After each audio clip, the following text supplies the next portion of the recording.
So,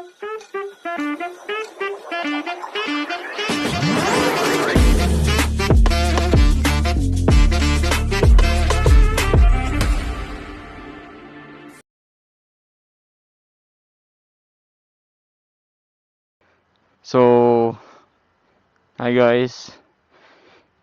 Sobrang tagal na ng huling upload natin. So, ayun. Ang tagal ng huling upload natin. At papasok tayo ngayon din. At kung nakikita nyo, hindi natin gamit yung motor na big bike natin. Kasi, ayan. Kita nyo, wala siyang gulong. Kasi, hindi pa ako nakakabili ng sprocket niyan eh. Kaya ito muna tayo sa SkyDrive. Tapos magkikwento lang tayo ng onte na kung bakit hindi tayo masyadong active ngayon sa pag post ng video sa YouTube. Kaya tara, samahan nyo ako at sana hindi umulan. Ang dilim. So, ayun nga, papasok tayo ngayon at ayun, hindi natin gamit yung R15 ngayon kasi naputulan tayo ng kadena. If hindi nyo pa nakita yung post na yon, actually hindi ko pa nga napopost yung ano eh, yung picture sa Facebook eh. Pero pinost ko siya sa ano, sa TikTok. And if hindi kayo naka-follow sa TikTok ko, ito yung yan yung channel ko. And ganda ng umaga ngayon. Sana hindi umulan mamaya. Pero going back, ayun nga, hindi natin na linis or na maintenance ang ating kadena. Kaya ayun, sira siya, naputol siya, tapos tumama siya dito sa ano ko, sa paanan ko. Buti na lang kamo naka pantalon nung araw na yun. Tsaka naka safety boots tayo nun. And since ano naman, naka-scooter tayo ngayon, ito lang suot natin ngayon. Ano tayo, dito setup muna tayo. Pang palengke setup lang.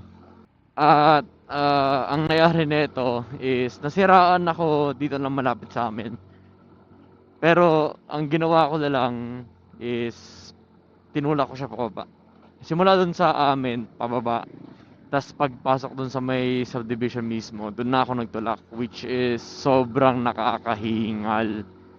So talagang minalas lang tayo sa ganun timing. Kasi papasok pa lang ako nun eh. Pag alis ko pa lang mismo, narinig ko na yung kadena. Oh yeah, thank you. Narinig ko na yung kadena eh. And then, biglang pumutok. Tapos nung ginagas ko yung motor, ayun, wala na ako nararamdaman na power. Medyo nawala na. Tapos nung pagsilip ko, yun, wala na rin yung kadena ko. Ang galing. So, dala nga pala natin ngayon ang aming Suzuki SkyDrive na crossover. Ito yung alam ko pang ginagamit pang off-roading eh. Kaya wala tayong ibang magagawa eh. Yung kotse hindi ko naman madala. Ay, excuse po. Yung kotse hindi ko madadala since wala siyang battery.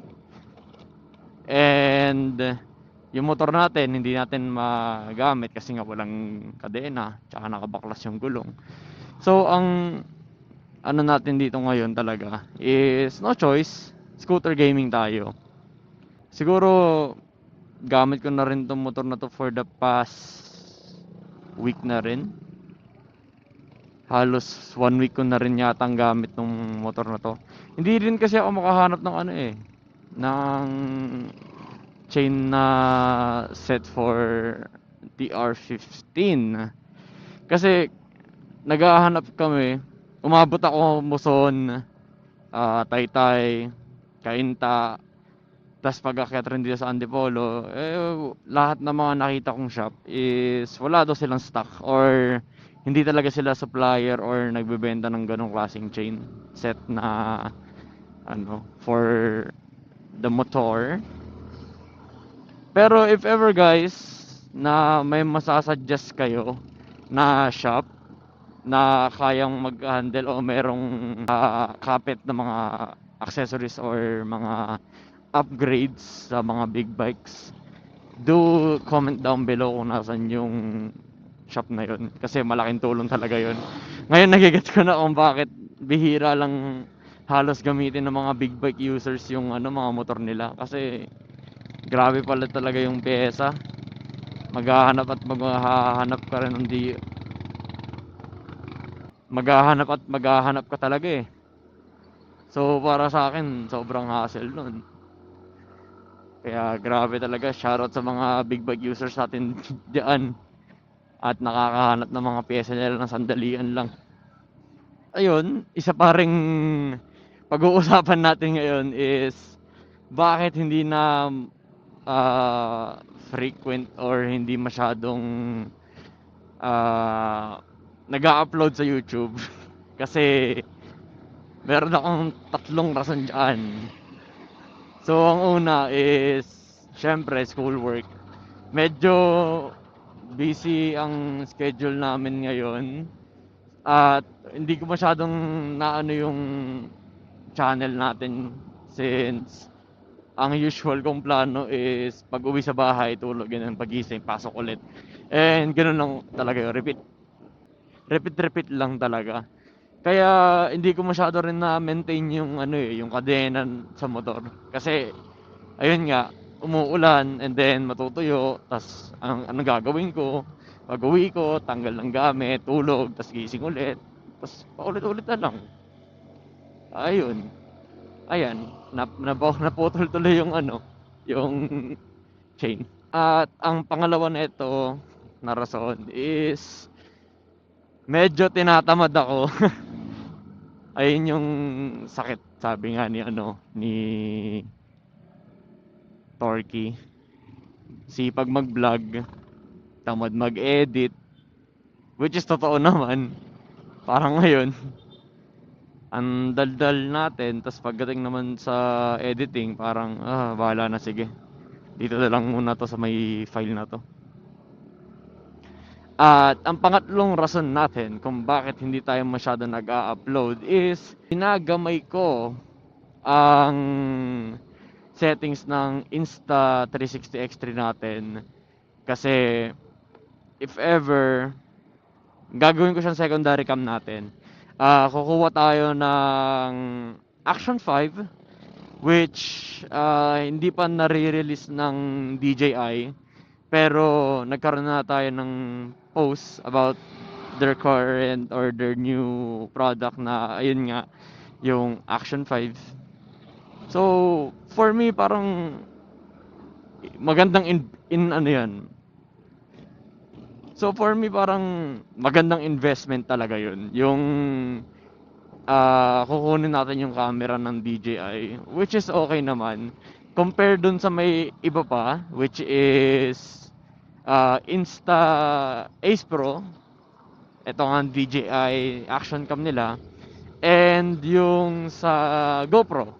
So ayun yung tatlong action camera na pinag-iisipan natin. And in the end, napunta tayo sa, since wala pa, doon muna tayo sa Action 4. Sana talaga di uulan. So, ayun. Papasok tayo until may makita tayong chain set for the R15. Which is mahirap nga. Kasi, nag-aano rin ako nun naghahanap rin ako sa online and sa marketplace. Ang hinahanap ko kasing size para sa R15 is yung malitas bracket is 14T. And ang lapad naman dun sa may rear tire is 4090. Kasi ang stock ng last na kadena ko is 1448. Gusto ko naman siguro lakihan ng onte, no? Kahit isa lang. If hindi kaya ng 1449, gawin natin 1450. And ang lapad kasi ng kadena niya is 428 na 130 ang haba. Mahirap nga talaga. Pero tingnan lang natin if ever may makita tayong shop or if wala talaga, kasa. Pupunta tayo ng dealership ng Yamaha para kumuha ng ng ganong klaseng set. Medyo mahal pero wala tayong magagawa. Kaysa naman matambak yung motor doon. Nandito na tayo sa may Shopwise Antipolo, which is malapit na rin sa amin. Kaya ayun, namimiss ko na yung motor ko ah. Medyo masakit sa pakiramdam ah. Ewan, tanong ko na rin pala sa inyo guys kasi hindi ko alam kung ako lang to eh. Pero sa mga sports bike user natin diyan or mga mga aggressive riders natin diyan, kapag ba kayo nasanay sa positioning ng motor nyo, tapos nag-try kayo ng ng iba, tapos nag-try kayo ng ibang position na motor, like for example, ito nga ako, naka R15, medyo nakadapa, tapos all of a sudden, biglang lumipat sa scooter. Kasi ako nakangalilikod ko eh, ewan ko kung bakit eh. Hindi ko alam kung sanay na ako dun sa motor ko or sadyang scooter talaga hindi para sa akin. Tsaka ano rin tawag dito, ang para sa akin, since malapad yung katawan ko and everything, is ang hirap umupo. Pero flat-footed tayo. So, ayun. I-update na lang natin. Update ko na lang kayo guys. If magagawa ba natin yung R50 within this week or next week. Kasi ang balak ko this week is maghahanap nga ako ng mga spare na sprocket set na available either sa marketplace or sa mga shops. Tapos siguro by Sunday maayos ulit natin yung motor. Kasi medyo ayun nga, nami-miss ko na yung motor ko. Miss ko na rin yung tunog nun. Nakalimutan ko na nga tunog ng motor ko. Ano bang ano nun? May parking ako. Siguro naman meron yan. Hindi na nga ako nagdala ng big bike eh. Naka-scooter na lang ako. Ewan ko na lang kung wala pa akong parking. Sino ano na ngayon? Kaya, yeah. Sa mga ID ko. Outfit check. Kita nyo ba yung salamin? Ayan, outfit check. Naka all black. Lo, ba't ayaw? Iyon. Kala ko, hindi ako papapasukin eh. At ang dami. So, ayun nga guys. Dito ko na muna tatapusin yung video. Hope you enjoyed, and if umabot kayo dito, maraming salamat. And see you guys in the next vlog. Babush!